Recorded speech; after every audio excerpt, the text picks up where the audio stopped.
Hello అండి, నేను మీ pharma doctor. ఈరోజు మనం ఈ వీడియోలో సిట్రజిన్ ట్యాబ్లెట్ గురించి తెలుసుకుందాం.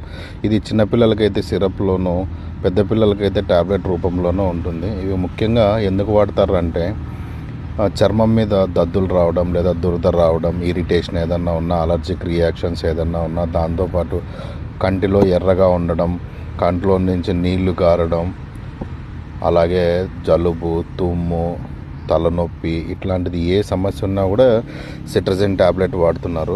కానీ ఈ సిట్రజిన్ ట్యాబ్లెట్ ఎక్కువ మోతాదులో తీసుకుంటే సైడ్ ఎఫెక్ట్స్ ఉంటాయి అన్నమాట. ఎలాంటివి ఉంటాయంటే మోస్ట్లీ గుండె కొట్టుకోవడం సరిగ్గా ఉండదు, ఎక్కువ కొట్టుకోవడం లేదంటే తక్కువ కొట్టుకోవడం, అలాగే నోరు ఆరిపోవడం, కడుపు నొప్పి రావడం, దాంతోపాటు డ్రౌజీగా ఉండడం. ముఖ్యంగా ఈ ట్యాబ్లెట్ వేసుకొని ఎప్పుడే కానీ డ్రైవింగ్ చేయకూడదండి, ఎందుకంటే డ్రౌజీనెస్ ఉంటుంది. ఈ ట్యాబ్లెట్ ఎక్కువ వాడడం వల్ల లివర్ సమస్యలు, కిడ్నీ సమస్యలు